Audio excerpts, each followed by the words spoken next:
Bienvenidos. Me llamo Cristian Ortiz Córdoba y soy el profesor de literatura de sexto año. Este año vamos a trabajar tres cosmovisiones muy diferentes. La cosmovisión alegórica, la cosmovisión de vanguardia y la cosmovisión humorística.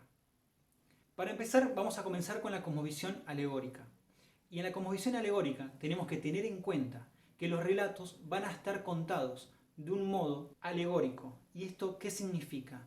Que aquel relato nos va, a través de símbolos, a definir algún concepto puntual. Va a tomar un concepto de la vida cotidiana y lo va a especificar, a desarrollar, a explicar mediante símbolos. Tal vez porque de esta manera se entienda mejor. El primer gran tema que vamos a trabajar es la muerte. Ya leímos a Jorge Manrique y a las coplas a la muerte de su padre. También leímos Las intermitencias de la muerte de José Saramago. Veamos qué tienen en común estos dos textos. Comencemos con Saramago.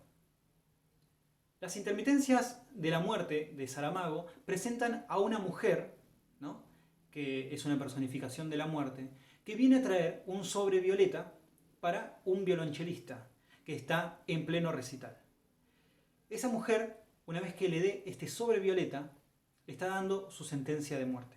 Es decir, la muerte viene a llevarse de la vida a una persona que está en su apogeo, en un momento en el que, según especifica Saramago, solo vivió para ese momento, que es cuando hace un solo. Cuando espera el solo y ella cruza sus manos sobre el pecho y él la ve, se establece una conexión. Esta mujer después tiene que llevar adelante su cometido, ¿no? Ella tiene que darle la sentencia de muerte, tiene que matarlo, tiene que sentenciarlo y no puede hacerlo. Vemos que se establece un vínculo entre ellos y vemos que cada vez les cuesta más. Ella no puede desarrollar aquella actividad que está tratando de lograr desde que llega y él no puede dejar de pensar en ella. Cerca del final del relato tenemos otra vez un diálogo entre ambos. Él le dice a ella que no puede dejar de pensar en ella.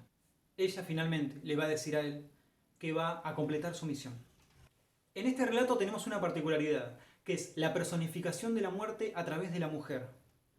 Ese detalle tan particular se va a repetir constantemente en muchas canciones populares, pero también en muchas leyendas. Tenemos que tener en cuenta esto. Se explica a la muerte, aquella finalización de la vida, como algo trágico y algo que termina, como un corte. Esta mujer, a través de su sobre violeta, trata de ponerle un fin a la vida de este músico. Ella es el final. De hecho, cerca del final del relato, él le dice que era muy difícil hablar con ella.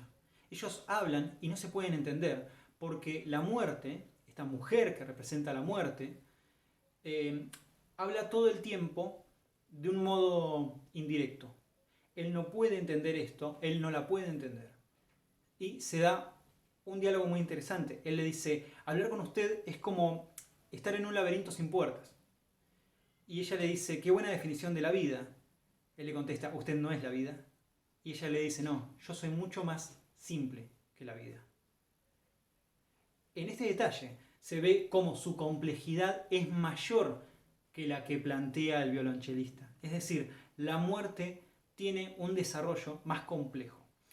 Esta personificación, este símbolo, esta forma de contar mediante símbolos, es una particularidad propia de la cosmovisión alegórica.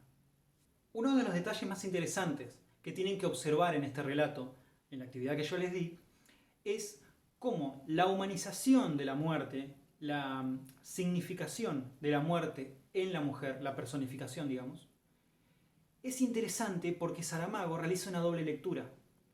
Ella es una mujer, pero a la vez es la muerte, y prevalece su costado, digamos, humano, digamos, limitado. Él es un hombre, solamente un ser finito, que va a tener un final, que no es superpoderoso, digamos, que no es sobrenatural, pero a la vez puede detener a la muerte y a sus intenciones. Sobre este eje giraban las consignas que les di. Una vez comprendido a Saramago y a su significación de la muerte y a la simbolización de esta en el relato junto al violonchelista, vamos a pasar a Manrique. Jorge Manrique escribió las coplas a la muerte de su padre en el siglo XV. ¿Por qué es importante saber la fecha, o por lo menos el momento histórico en el que se escribe? Porque en esta época habían pasado dos grandes sucesos: la guerra de los 100 años y la peste negra. ¿Por qué es importante? Porque durante toda la Edad Media se tenía en cuenta de que la otra vida, el pasaje a través de la muerte hacia otra existencia, hacia otra vida, era un camino de gloria, que nos esperaba algo más, algo mucho mejor del otro lado de la muerte. Entonces, en esta época en que esta guerra y la peste negra avanzan sobre el mundo, dejando muchísimos muertos, se cambia la concepción de la muerte de un modo trascendental. Y ahora ya no se toma a la muerte como algo absolutamente sagrado, sino se ve hacia atrás. Se ve qué enseñanza nos deja para la vida. Las coplas de Manrique lo que mantienen es justamente esta perspectiva. Todo el tiempo nos va a estar dando consejos sobre cómo vivir. Por ejemplo, el vivir el momento, el tener fama y gloria, el obrar para la trascendencia. Todo el tiempo se está hablando de eso y se da el ejemplo de Rodrigo. El maestre, en este caso, es don Rodrigo Manrique, un hombre muy respetado, como cuenta el poema, porque ha hecho varias hazañas. Justamente el poema trabaja distintos tópicos. Lo que yo les pido en la actividad es que de algún modo reconozcan, supongan este tipo de tópicos. Y les voy a ir contando más o menos de qué se trata. Los tópicos mortuorios generalmente son aquellos que nos está diciendo un tema puntual de la muerte. Recuerden, la muerte en este caso aparece personificada en un personaje que va a hablar, ¿no? La muerte, cerca del final del poema, empieza a hablar y a dar consejos sobre la fama. Pero Manrique hace todo el tiempo un poema en un tono que se llama elegía. La elegía es un tipo de poema que se hace cuando muere alguien importante. Se venera a esta persona, se lamenta su muerte y se hace algún tipo de reflexión sobre la vida, la fortuna, las enseñanzas que nos pudo haber dejado, etc. Por ejemplo, habla de los placeres mundanos y de cómo las mujeres bellas pierden esa belleza, pierden sus oros a medida que avanza el tiempo y la muerte se las lleva. Los tópicos de la muerte puntuales son el memento mori o el recuerda que has de morir para vivir el momento. La pálida mors, que dice justamente que la muerte viene a igualar a todos los seres humanos en la muerte. El tempus fuit, es decir, el tiempo se nos va de las manos, hay que vivir rápido. También existe el contemptus mundi, que justamente es este tópico que nos dice que despreciemos las cosas mundanas y que pongamos toda nuestra energía en trascender, en ser mejores. Por último, lo que les pido que reconozcan es en el poema de Manrique por qué se divide de esta forma, en dos grandes partes, el relato. Fíjense que en uno se está hablando de algunos conceptos que nos puede enseñar la muerte y de cómo hay que vivir. Y en el otro se empieza a hablar sobre la vida de Rodrigo y de cómo la muerte realiza su propia lectura sobre esa vida.